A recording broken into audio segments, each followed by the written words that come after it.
So alikuja akasema ati aliotewa ataoa an older woman. So hata akikuja still alikuja na hiyo like a church thing. Hakuna kitu kama hiyo ya kuambiwa ati alikuja akasema Mungu amesema.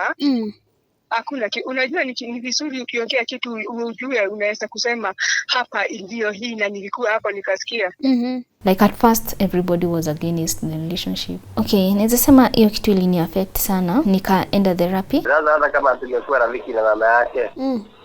Shida ni nini na chenye nampea hawezi mpea. After huyu pastor amekuja kwa life yake, ndo ameanza kudispose properties zake, kuuza, ameanza kufall into debts. Na hizo plot anasema niliuza. Hakuna ile nimewahi kumwambia mimi nanunua nataka uniongezee. Ni zangu mimi nimenunua mwenyewe, nimetafuta mwenyewe.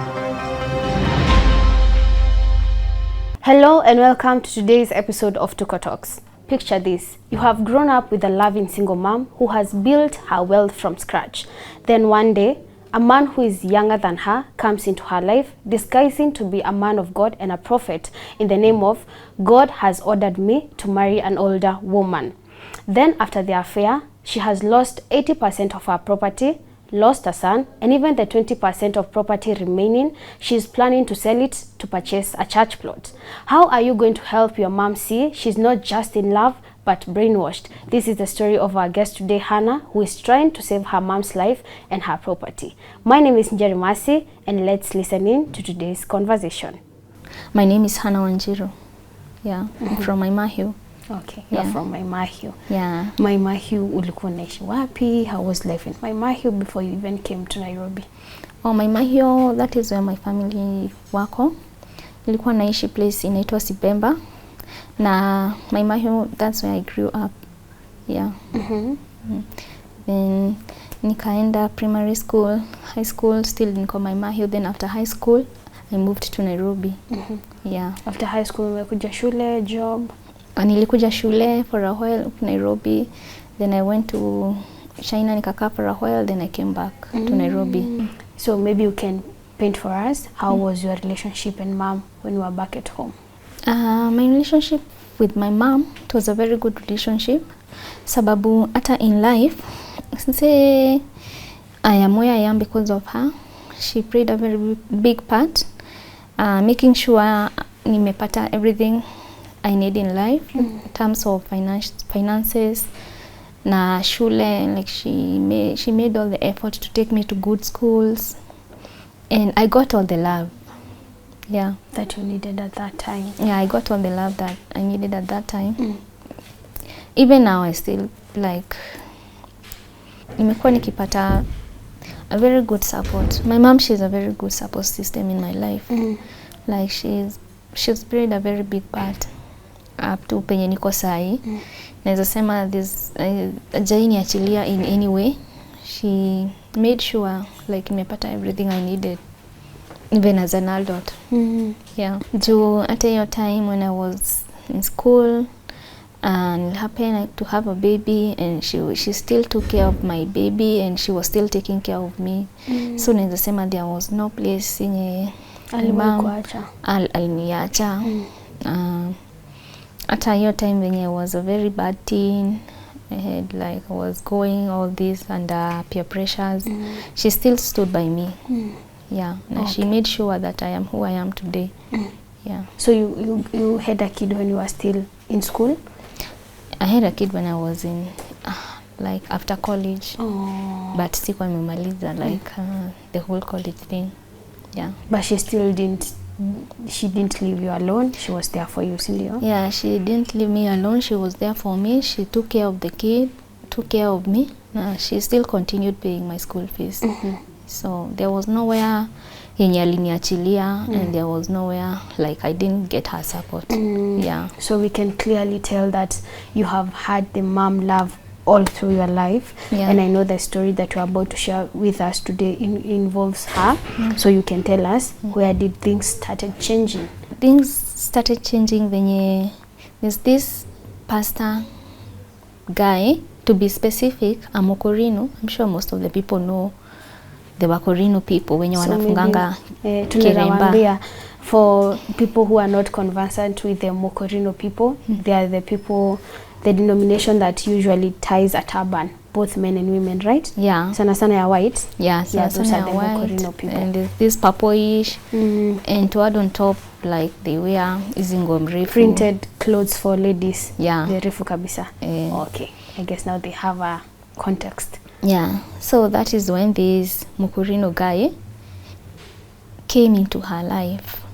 And since that guy came into her life, a lot have changed within a span of a very short time. Like, vitu mingi sana zime happen. Na that's why I'm here to share my story, because we have seen a lot of those kind of like stories. Nimezisikia, ndo nikuje nilikuwa nimesikia a very similar story from Tuko, talking about everything that is happening with my mom, and still she is in denial that she's in the right state of mind vitu zote zenye anafanya. But for me and maybe for another person mwenye anatuangalia, looking at like ukiangalia on the bigger picture, you will see that is not a normal person, ama she's not herself.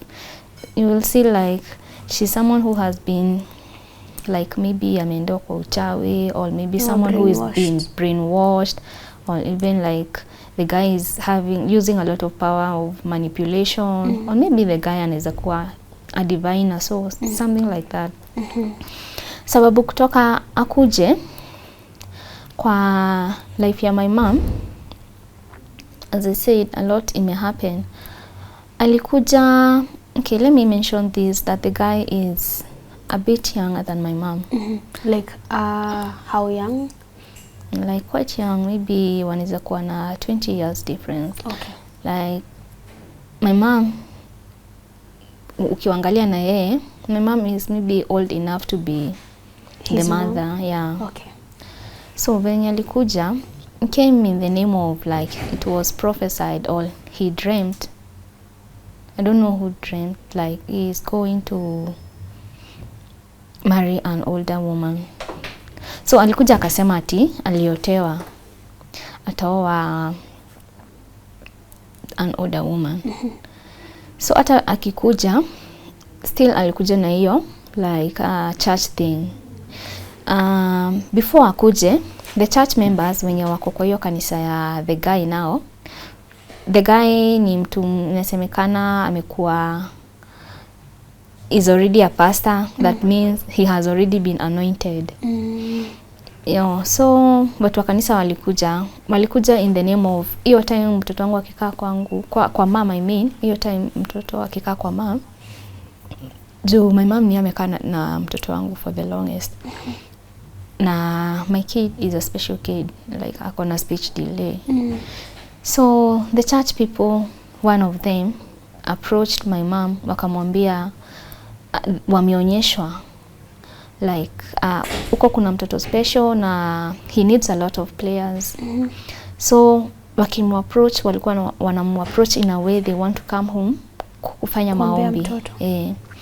Na mom akaniambia, so mimi sikukataa, it's like kama wanakuja tu kuomba, it's okay, wacha wakuje.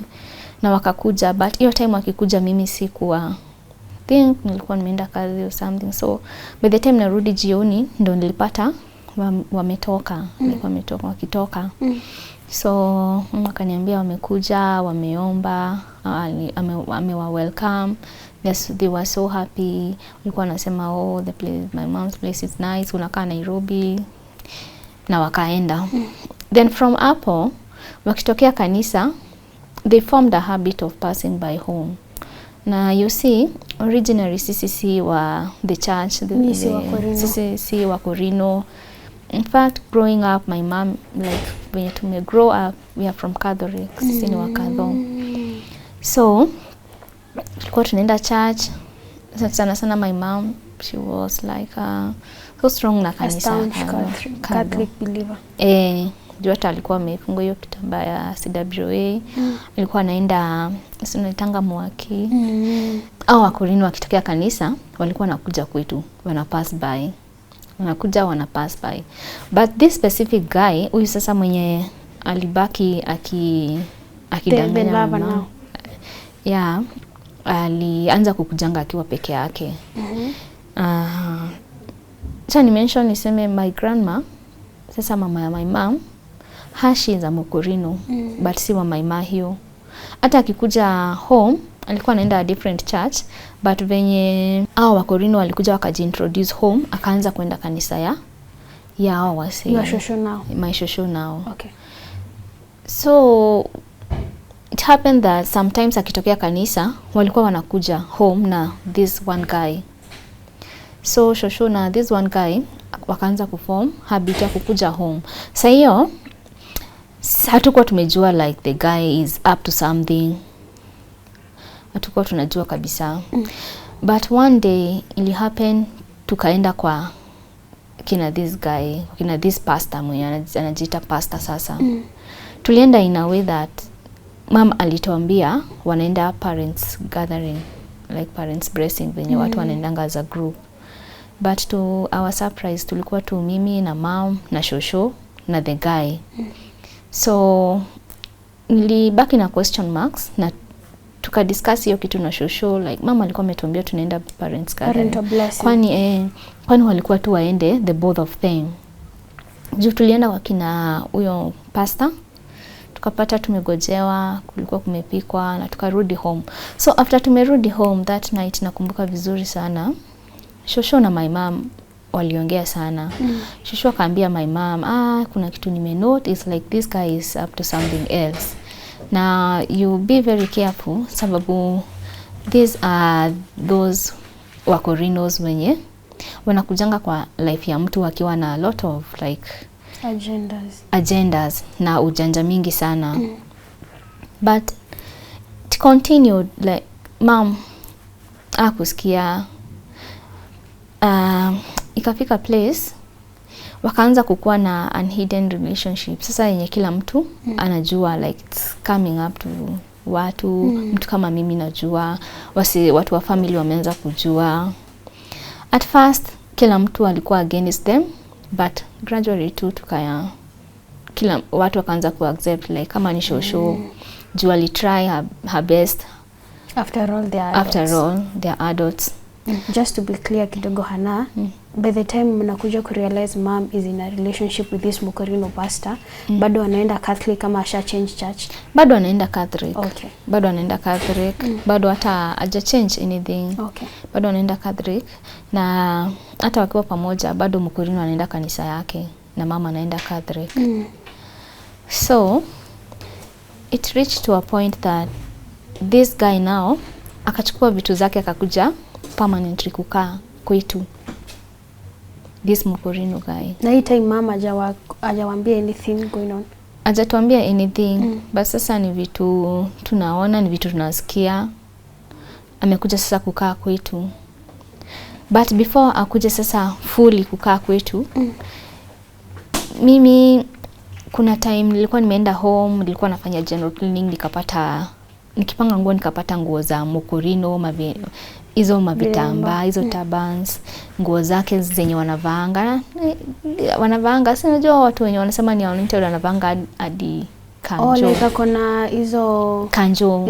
Nguo za clergy sasa za huko. Okay. Za hao watu wenye wanasemekananga ni za wenye ni wako anointed. Na nikazichukua nikazi katakata na zingine zake, anything nilipata huko yake nikakatakata nikachoma. Na hakuna mtu alisema anything up to today. My mama ajai niuliza. Bas sasa afterwards ndo walianza kukua sasa kabisa. Aka move in sasa akakuja kuishi. Like at first everybody was against the relationship. Okay, naweza sema hiyo kitu ilini affect sana. Nikaenda therapy. Na the lady who was doing therapy for me akaniambia, since it's my mom, I'm a grown up, I just focus with my family, niachane na maisha ya my mom. If that is where her happiness is, niachane tu na wao. And that's what I did. Nika back off kabisa. Nikasema pia mimi nikasema whatever. Yeah. But since niachane nayo na nikanyamaza, kuna watu wa home, our friends,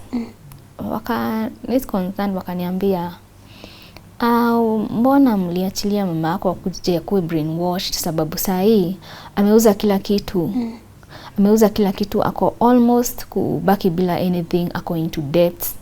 Na huyu ni mama mwenye ni wa hii area, hatumjui hivyo, hatumjui in that way. Something need to be done.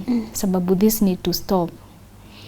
Sababu hata ukiangalia everything, it's not genuine. This guy amekuja with an intention.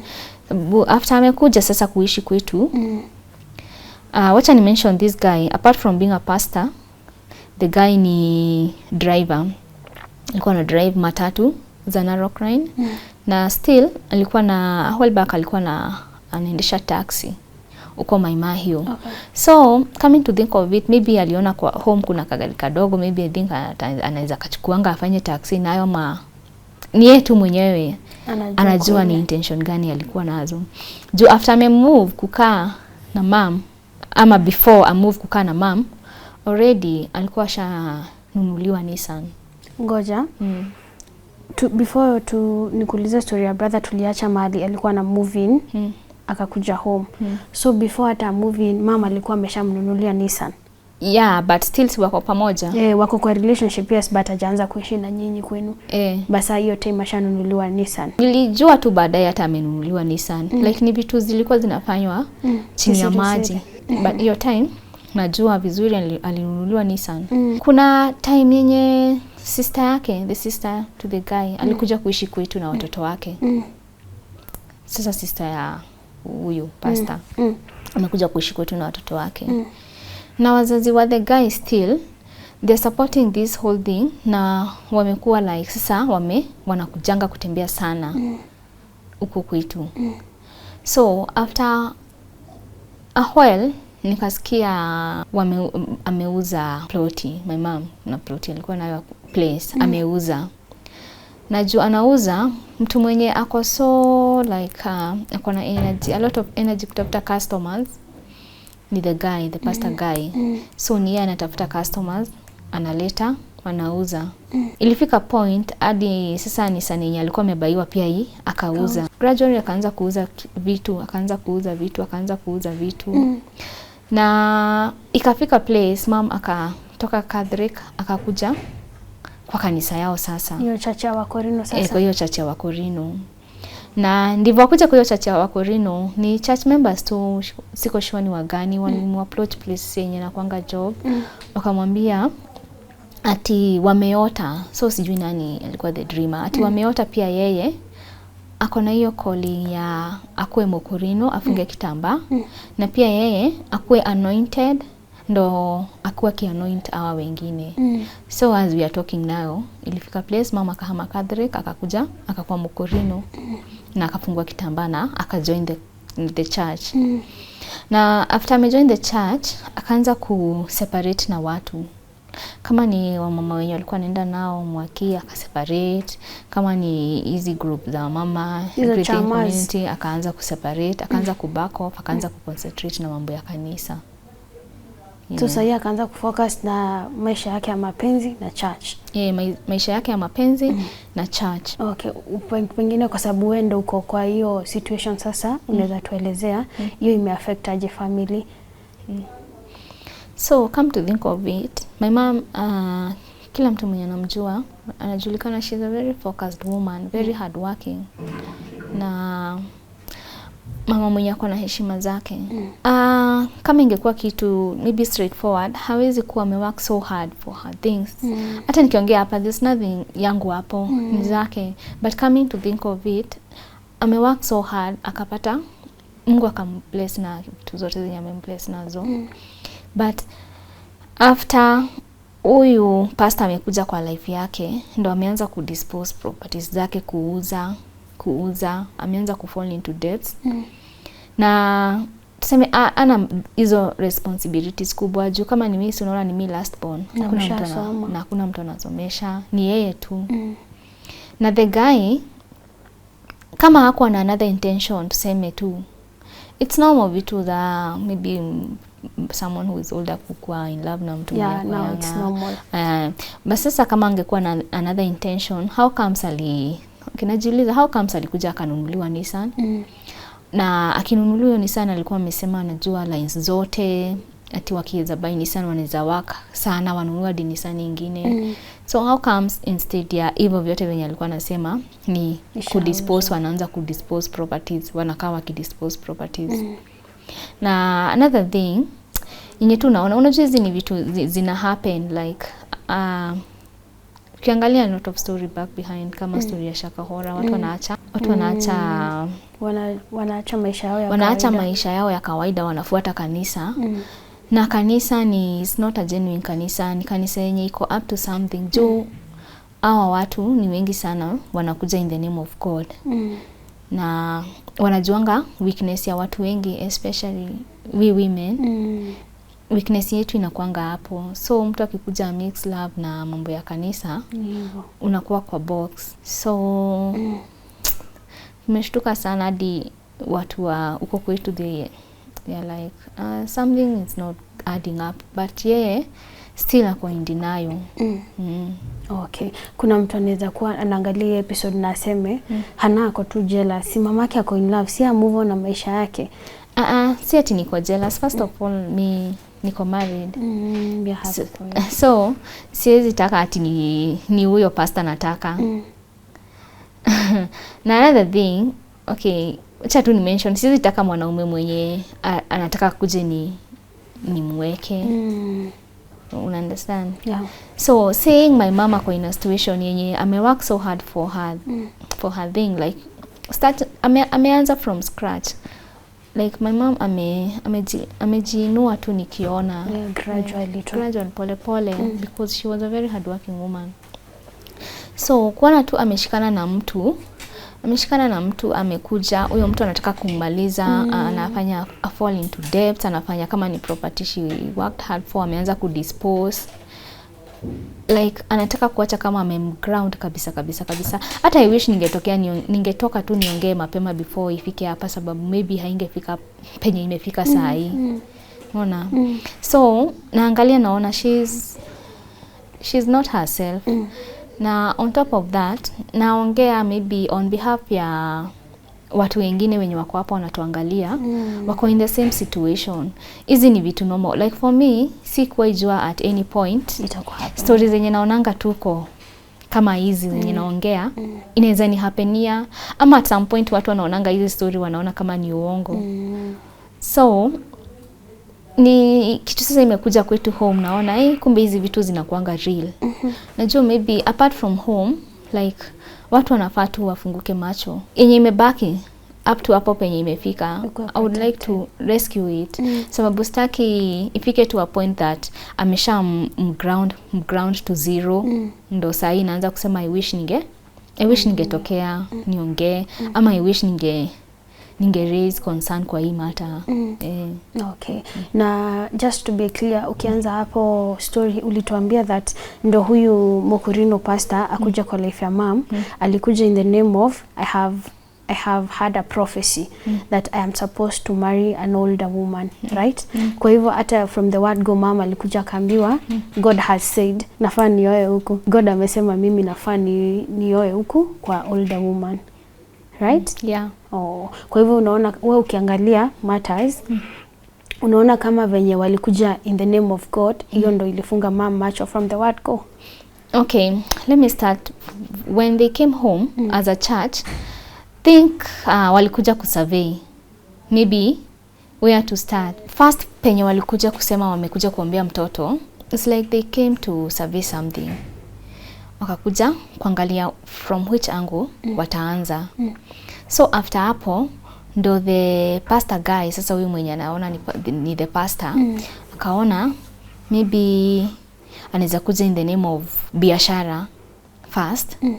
Sababu unaona amekuja amepea mom the business idea, wanaweza nunua Nissan, na wakinunua Nissan wanaweza make pesa mingi sana sababu yeye ni driver, anajua lines zote, na maybe pia unaona kuna kagari kingine hapo kadogo apart from Nissan, yeye ni taxi driver. So akaona opportunity. Na juu watu wengi wanaamini the Taban guys au Wakorino, kaona anything nitasema. Na pia women wanakuanga na the weakness ya church. Na pia juu my mom alikuwa divorced, hakuwa na any man in the life, maybe akatake pia the advantage, akaona kuja na stories za love na business, it's a deal done. So maybe just to ask, ama mtu anaangalia episode anaweza jiuliza, since you've met this guy severally, have you ever tried to have a conversation with him to understand where he's coming from? Wacha niseme, the last time I met the guy, we got physical. Sababu nilimtoa hiyo kitambaa yake na akapotea, na nikamkimbiza sana nikimrushianga mawe. So juu nilikuwa nimemkataza tu kuja home. Nilikuwa namkataza juu mimi from the word go nilijua this guy is up to something not genuine. Nilijua huyu mwanaume tu, huyu pastor mwenye anajiita pastor, kuna kitu yenye ako up to. Juu hata huko Maimahio watu wenye wanamjua is known with very bad behavior. Juu wezi niambia aliacha the first family, the second family, the third family, like amekuwa tu na account of women. Na huyu ni mtu mwenye anajiita man of God, ni Mokorino, na ni prophet. Na ni mtu mwenye anaongeanga sana mambo ya Mungu. Kuna place nimeisikia akipreach, na alikuwa na preach sana, like strategize kitu ya ku still in the name of God very vizuri sana. Ama maybe ako na given talent, genuine one, but anaitumia kukon watu nayo. So hiyo time ili happen, tulikuwa event na my mom akakuja, maybe yako anajua niko, akakuja. So venye nilimuona tulianza the confrontation ya nikamtoa hiyo kiremba, akapotea, nikamkimbiza, nikimrushianga mawe, akaangusha simu yake, nikaichukua. It was a whole like a ilikuwa tu drama. Na hii time yenye unapiga chali ya mama anakuambia nini? Mama hakuongea. Mama hakuongea, but kuna point ilifika after nimeanza kuwapiga. So mimi unajua sasa hiyo nimeshatoka home. Na by the way, since like 2 years ago, since last time nilikuwa home, ni hiyo time ya burial ya my brother. Since that time sijairudi huko. For 2 years hujakanyanga home? For 2 years sijakanyanga home. Na that means hujaona mama wanaonana na tunaonananga na yeye. Okay. Hata seme nikitaka akuje kwangu anaweza kuja, but kwenda kwake, since the guy ako huko, sijui ni how come si kwenda. But first of all nilikuwa very annoyed. Mtoto wangu alikuwa anaishi na mom sababu ya my nature of work, but nilimtoa huko. Na another thing ilifanya nikuwe very annoyed ni ati sister, sasa huyu pastor ameenda kukaa kwangu, that means ame take over room yangu. Wazazi wa the guys unasikia most of the time they are the main visitors kwa hiyo nyumba. So sikuwa nataka hiyo.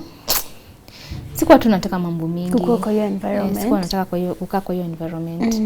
Umetumentionia that this Mokorino pastor amekuwa na a history of having women na wenye wako na nini, maybe unaweza kuwa na idea kama ni older women pia, ama this time ndo amechange taste? Amekuwa na older women na amekuwa na women wenye sasa ni warika yake. Na ndo wakuje kwetu alikuwa ameacha a certain lady mwenye alikuwa na katoto ka less than 2 years. Oh wow. So that means inaonyeshana tu vizuri yako biashara huyo Mokorino. Kwa hivyo wewe hata despite of them coming in the name of prophecy, in the name of God, them praying and speaking in tongues in these turbans and those white long clothes, wewe ukiangalia personality yake as a human being, huoni kama ni a vessel of God? Yeah, it's not a son of God. Sababu wezi niambia the real Mokorino. Sasa kuna the real ones wenye wako so deep into that region. Wezi niambia kuna mwenye anatoanga hiyo turban anaingia bar kukunywa. And this guy does that a lot. Ni mtu mwenye anatoanga the turban anaenda place anakunywa. Ni mtu mwenye have fight na watu wengi juu amekutwa kwa bibi ya mtu. Like it's that kind of mwanaume mwenye ako na tabia mbaya. I'm trying to help even the audience understand this story fully. Huyu ni msemo mwenye amekuwa Maimahio for the longest, so it's someone who is known, very known. Kumaanisha even mama anaweza kuwa kama ni msemo mwenye. I'm trying to connect the fact that you as the daughter to mom una believe she has been brainwashed ama something has been done to her to blindfold her, right? kwa kumaanisha if mom was in her sober self angekuwa shagundua huyu mtu juu ashasikia sifa zake. So angekuwa ameweka home. That is one of the reason why. Yes. Juu first unaona huyu ni mtu mwenye anajulikana na tabia mbaya. Second unasikia huyu ni mtu mwenye akona history of women. Na another thing, unasikia ni pastor na ni driver, like ako all over the place.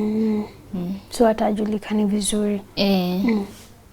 Na another thing, yenye nakuja in the name of God, na kuna red flag ingine, like ni yeye mwenye ako so concerned kujua vitu zitauzwa wapi, juu ni yeye anatafuta wa customers zote. So ukiconnect unaona it's not adding up to something genuine. Something is wrong somewhere. Mama ameuza property ngapi sahi? Ameuza tuseme like out of 100% ameuza like 80%. So amebakisha kama ka 20% peke yake. Na ndo nitokea hapa naweza ikuja ni inheritance. Mi naweza sema I've inherited enough from her. Sababu kama ni ploti amenipea na everything else yenye naweza sema I would need from a parent. Nimepata kila kitu. So me speaking up si ati ni juu I need anything from her. Naweza sema I've gotten everything from her already.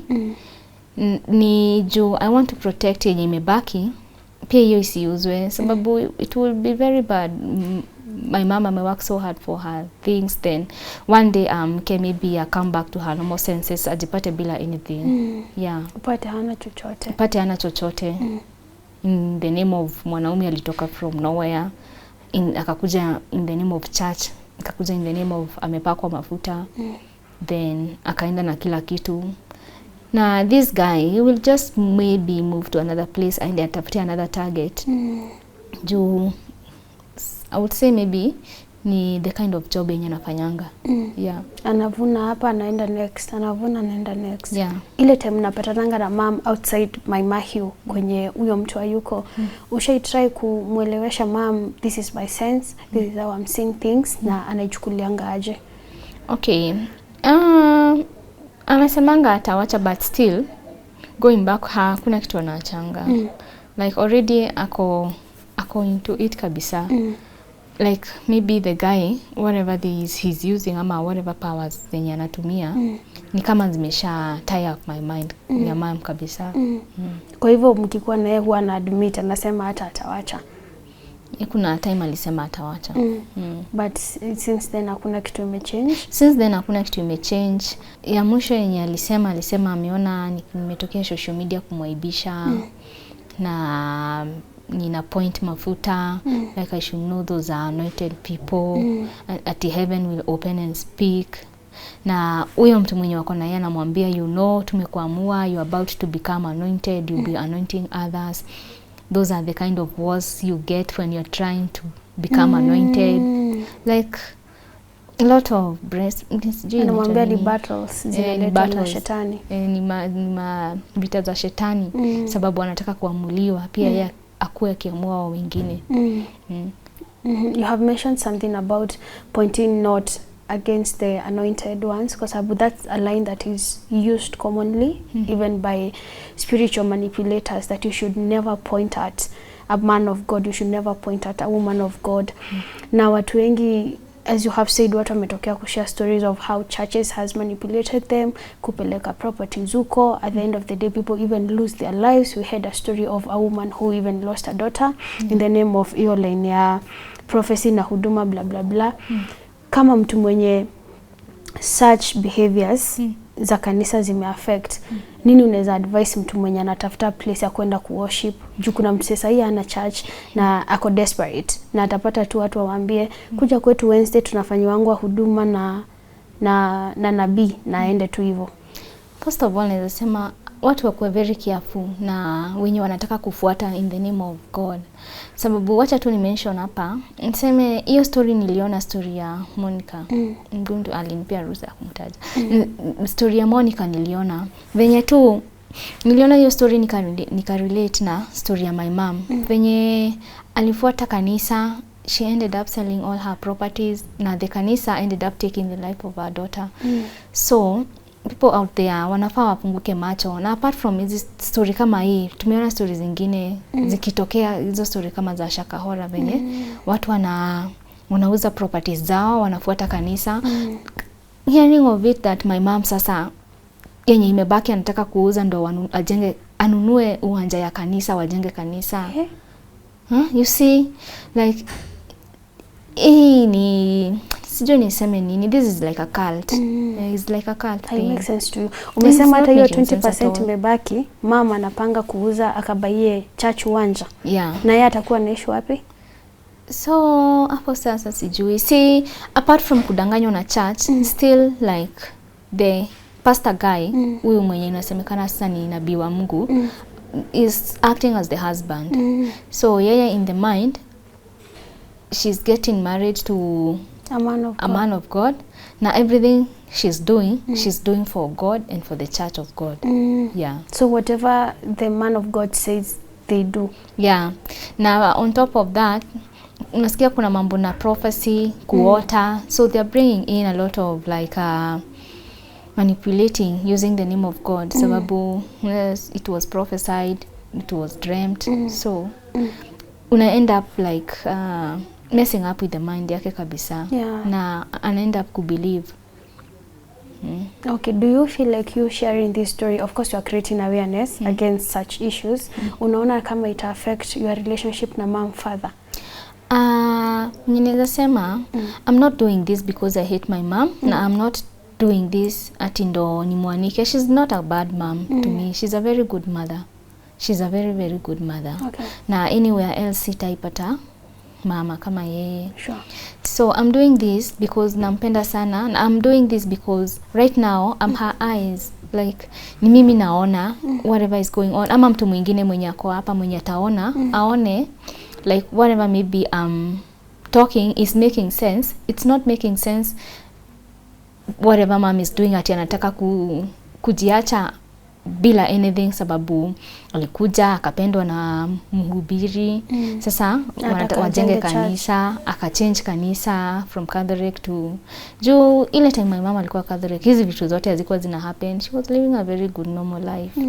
So I'm doing this too because I love her, and I also want to create awareness because after nimetokea social media I have a lot more than even that is phone calls, text messages.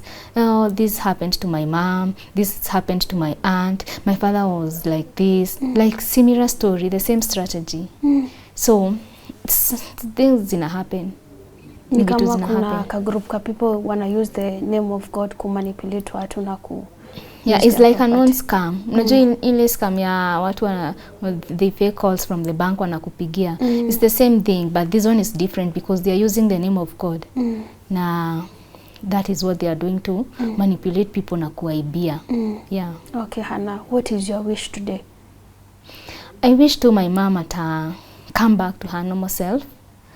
Na I wish we go back from like where we left, being having a very good relationship with our mother na daughter.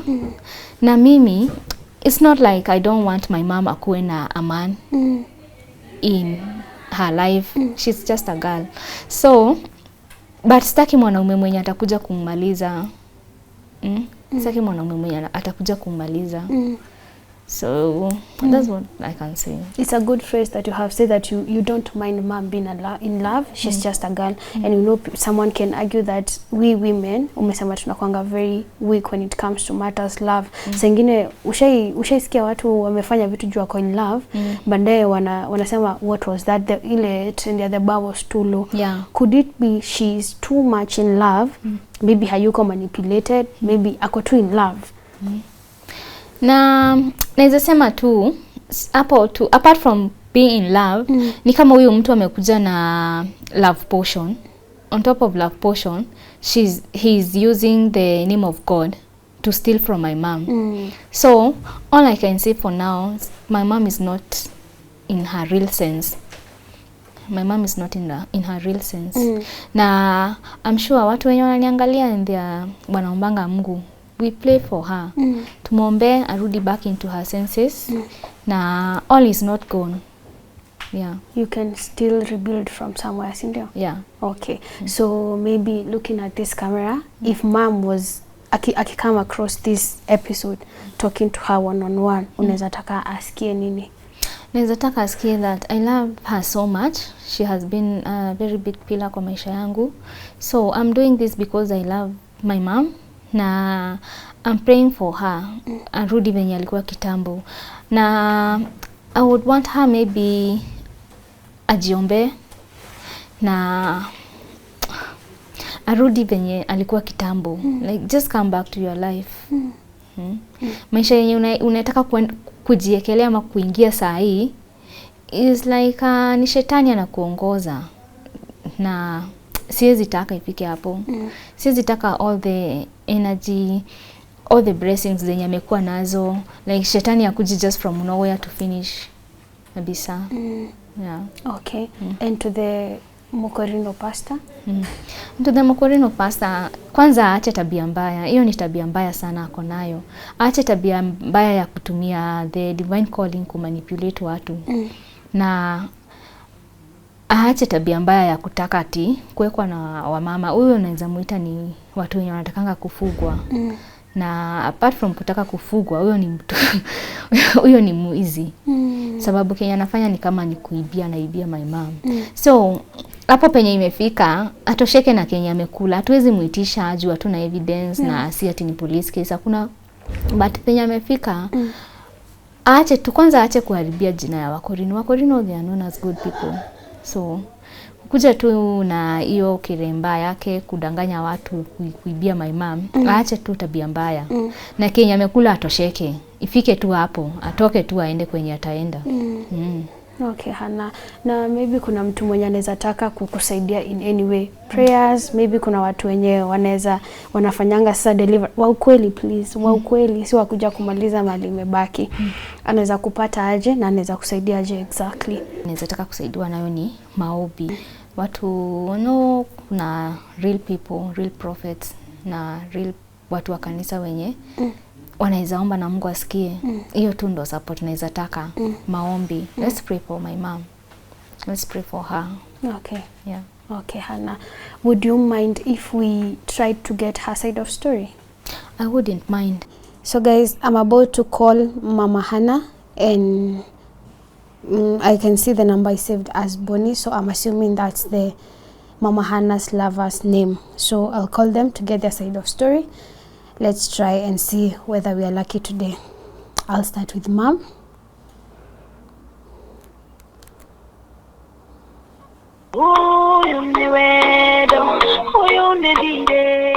To copy this few. Hello. Hello. Habari ya mchana. Mzuri. Uko salama mami? Kabisa. Kabla tujaendelea kuongea sana, mimi naitwa Njeri. Kutoka Tuko.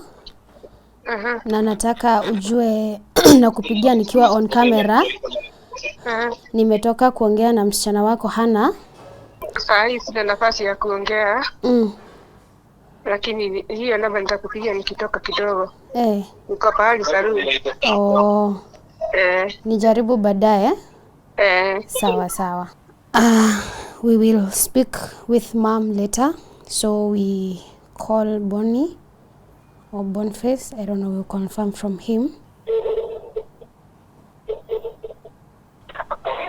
Hello. Habari yako Bonnie? Bwana asifiwe. Haya, niambie. Mimi naitwa Njeri. Kutoka Tuko. Na tulikuwa na interview na msichana anaitwa Hannah, sijui kama unamfahamu. Akatuambia kwamba wewe ndo mpenzi wa mamake. Na mmekuwa mkiuza mali ya familia yao na mamake. Umeleta sistako na watoto wake kwao na ana suspect unaweza kuwa umebrainwash mzazi wake na unapanga kumuibia zaidi. Sijui wewe uko na yapi ya kusema. Unapanga kumaliza mali ya kwao? Haoni kama unapenda mama yake genuinely. Sasa tumekupigia, sijui una yapi ya kusema. Sasa mimi ile story unanipee. Mimi sijui sababu mimi niko na kwangu. Sasa itabidi wewe ongee na yeye na mama yake.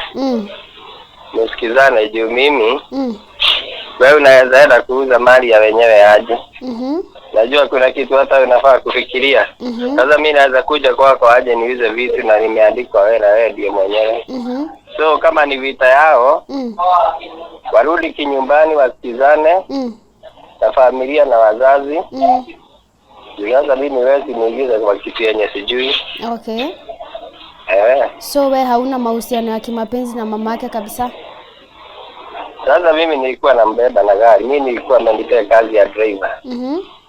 Sasa hizo mambo zingine zao mimi sijui. Na kuna wakati mshaikuwa na physical fight na Hana mpaka akakutoa kilemba? Kuna wakati mliwahi pigana na Hana mpaka akakutoa kilemba? Mimi hatujai pigana na yeye. Sasa tunapigana tukilizana nini? Ati akikufukuza kwao.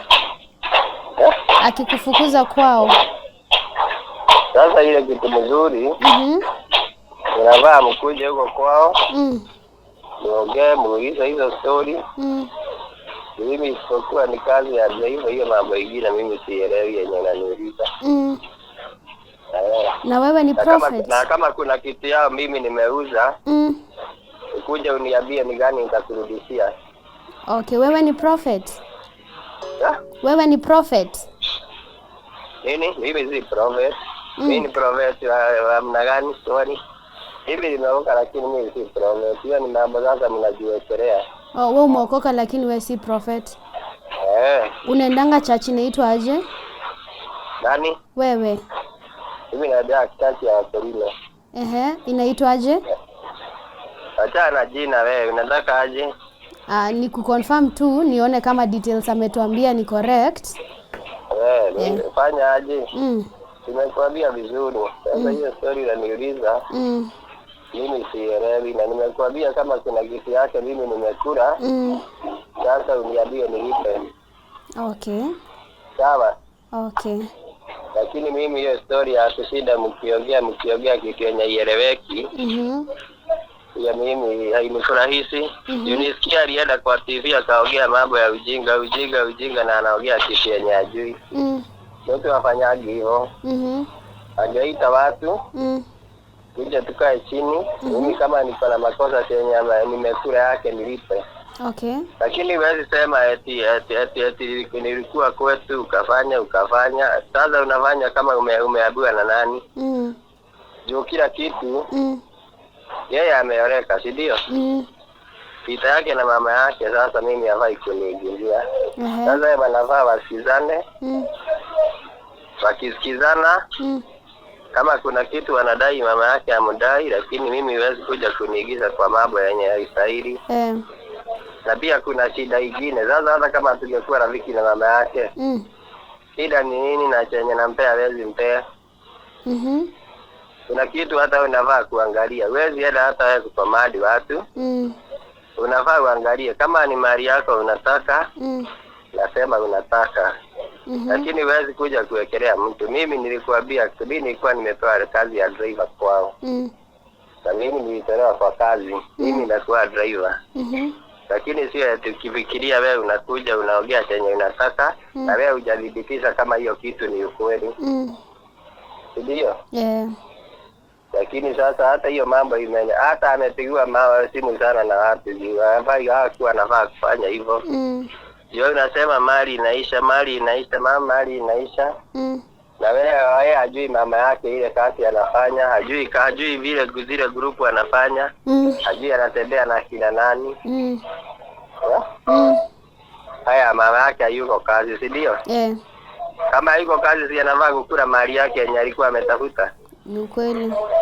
Tena akikula wewe unasema inaisha. Na yeye hakuitishi kitu. Sasa nilisikia wamesema yote hiyo product yao nimeuza. Sasa nilikuwa nauliza. Kwa hivyo hakuna mahali wewe ulifanya mama yake akabadilisha kanisa kutoka Catholic to Okorino? Sasa acha nikuambie. Sasa kama yeye alibadilika. mimi wezi nilaumu juu sio mimi nilimpeleka ama nikamwambia. Sasa wewe unavaa kumpigia simu tuongee na yeye atuambie ni nini aliona. Juu kibanda mtu amekaa hivyo, mimi hata nilikuwa nimemkataza. Sasa tutafanya nini? Sasa yeye ndiye wanavaa waongee na yeye. Kama hataki akue hivyo amwambie atoe.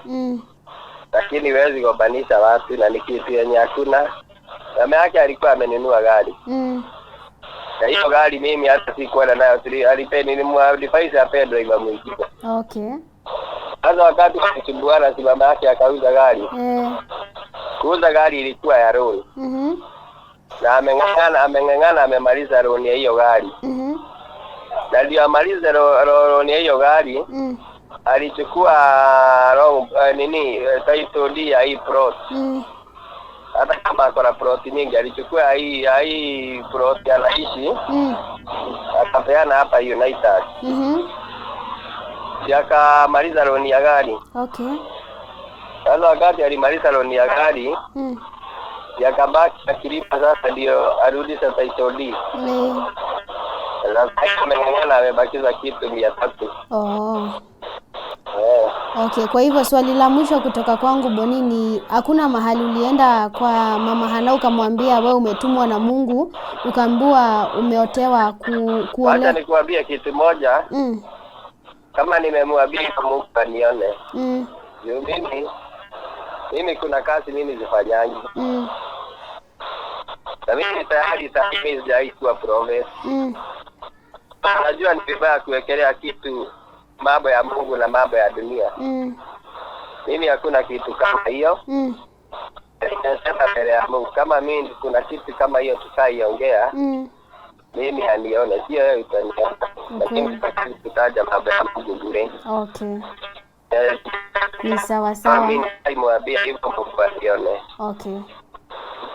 Asante sana kwa muda wako na kwa kukubali kujibu maswali haya. That was Bonnie. I'm not sure whether it's Boniface or whatever a short name of Bonnie, the alleged lover to Mama Hana. Clearly, he has denied the allegation that he has been involved in any romantic relationship with a mom or any involvement in selling of the properties, or even if Mama Hana is about to sell the plot where their house is at to buy the church a plot. So amesema he's ready if we are willing to go there and see where the church is, where the home is. He can take us there, but not sure whether he'll do an interview with us. All in all, we have gotten the other side of his story, so we are only waiting for Mama Hana's side, and then we see what to do. Hello. Tumeongea. Okay, sasa yeye kwa story yake aliongelea kuhusu mahusiano yako na pasta fulani Mokwerino na jinsi umeuza properties za nyumbani umebakisha kidogo. Na hata yenye imebaki anasema unapanga kuuza ununulie kanisa ploti.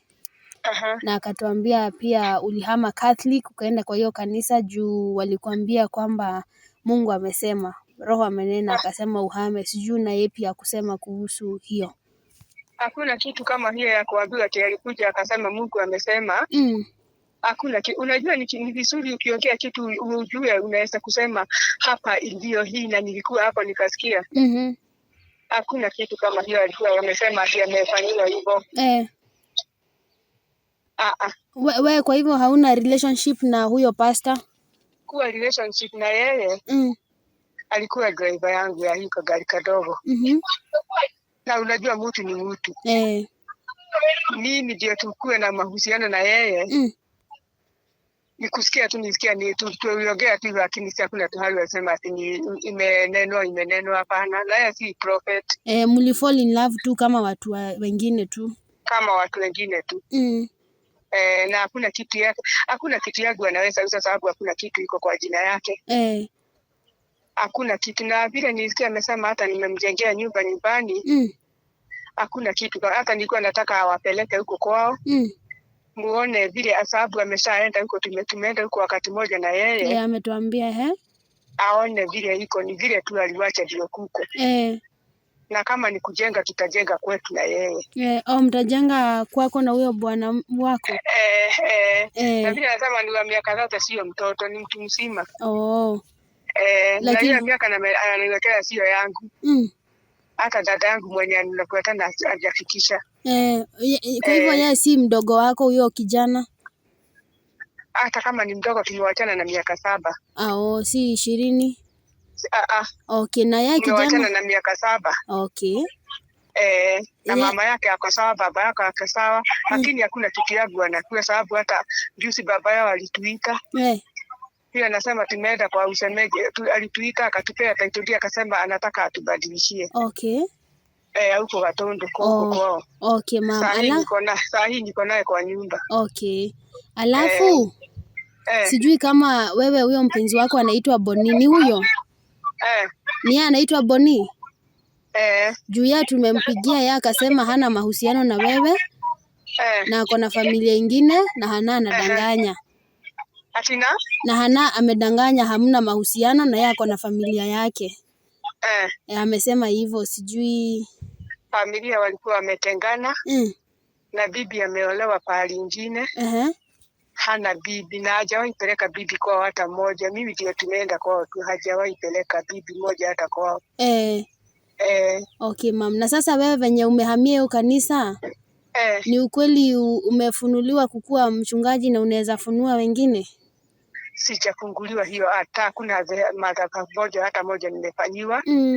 Na kufunga kireba mimi mwenyewe ndio nilitaka, sio ati kuotewa. Niliotoa ni mimi mwenyewe, nilipenda. Hata mama yangu nimekulinda, hata mwenyewe nafuata yeye, nimekulinda, nilipenda tu mimi mwenyewe.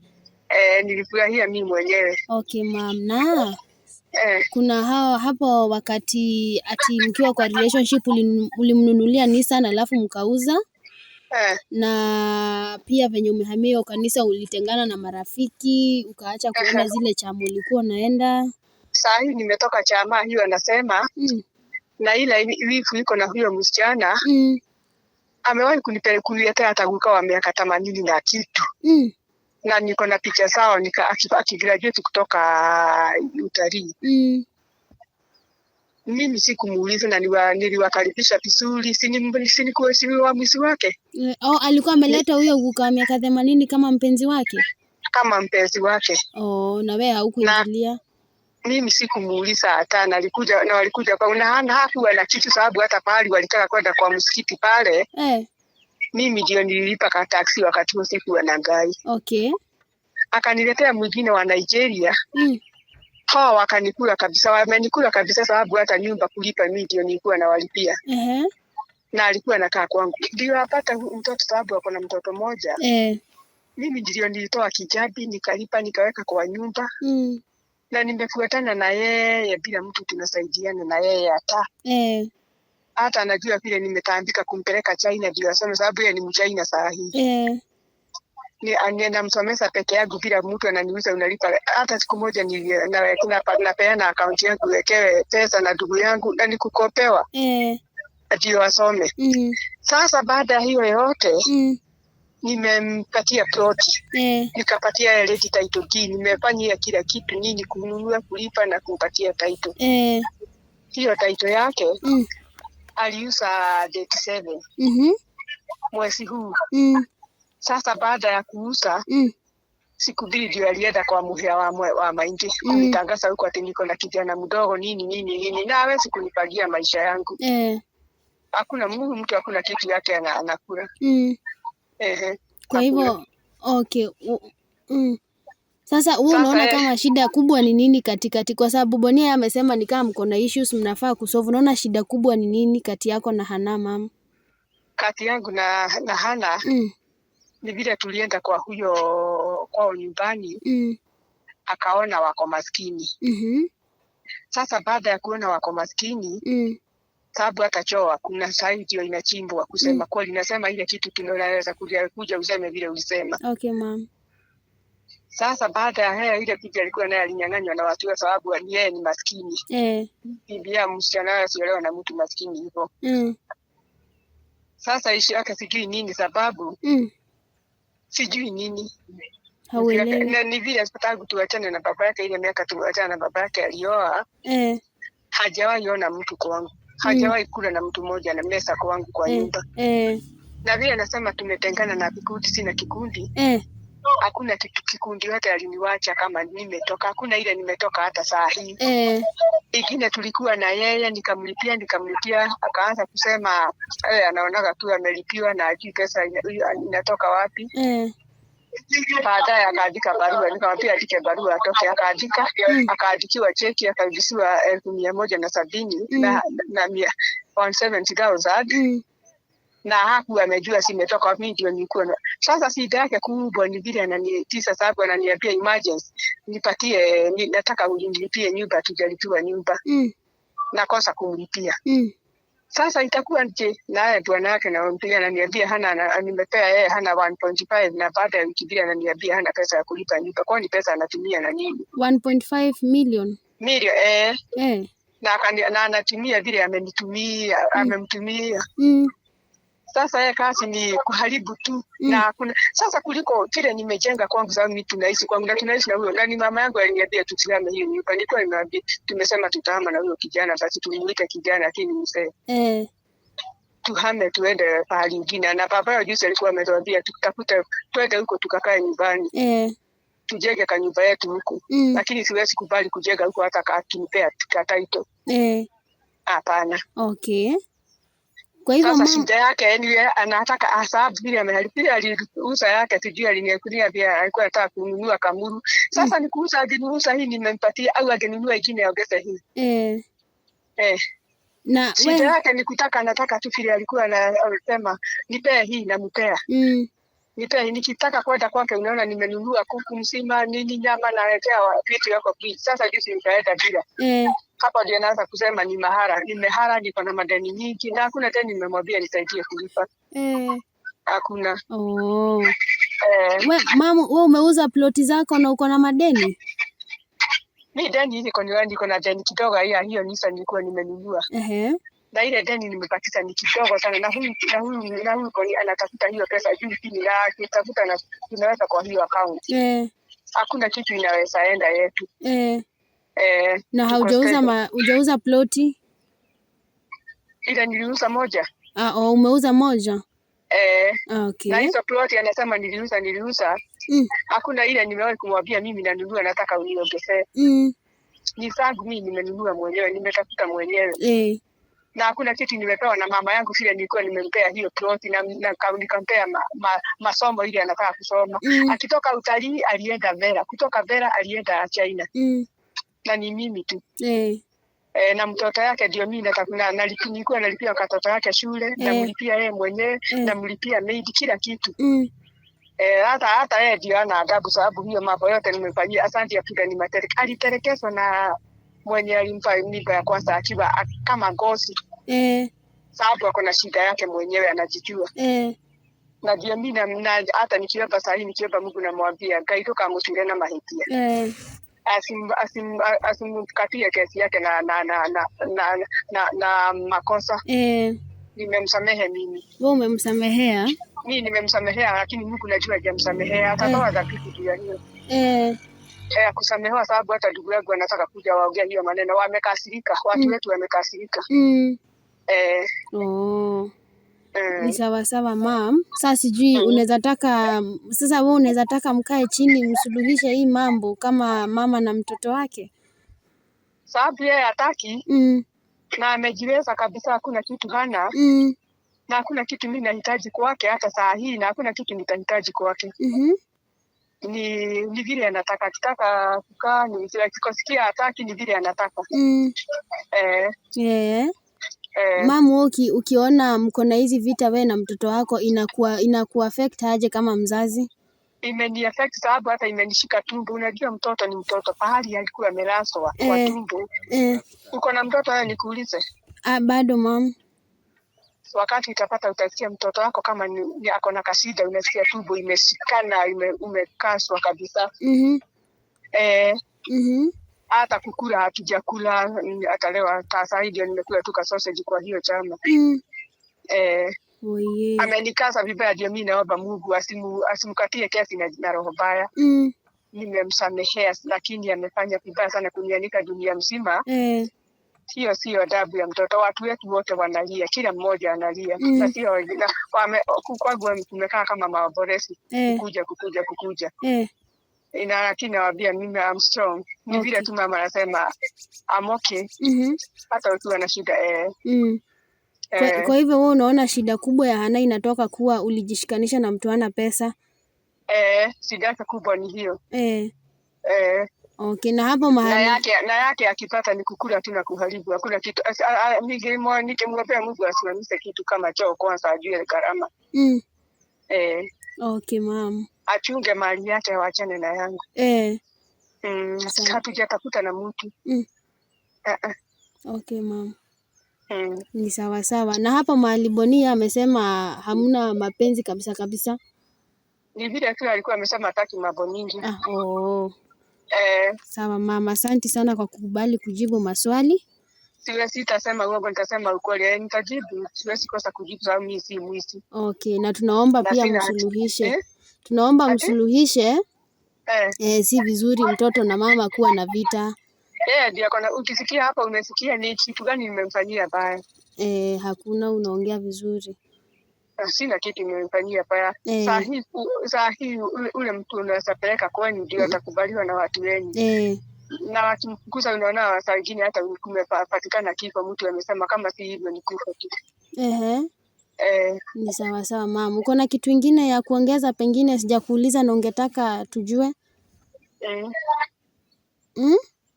Maybe nikikaa chini nione sababu hiyo kitu imenishika roho vibaya sana. Ni Mungu tu atasaidia.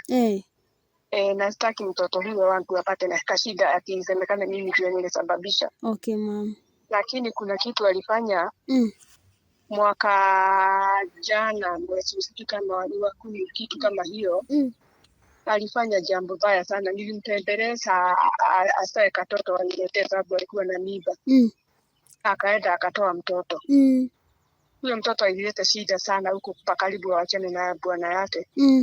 Sasa baadaye Thursday alinipigia simu wakati nimemuuliza, wakati nimeona hiyo kitu inatembezwa kwa mtandao. Nikamuuliza hapo ndio tumefikishana. Baada ya kunijulia sababu niliuliza na message. Alinipigia simu. Aliniambia nimewacha kukunywa damu. Nimekunywa damu ya watoto yake. Akipata mimba mimi na kunywa.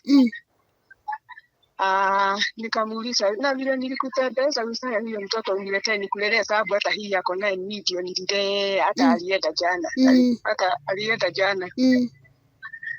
Sasa wakati ameulizwa na ndugu yangu amesema hakusema hivyo, lakini ikisemekana nikifuata sana ni sababu ningetaka kujua vile mimi nakunywa hiyo damu. Ni kwenda tu kwa Safaricom nikinywa hiyo recording ya siku hiyo itaonekana tu ya Thursday.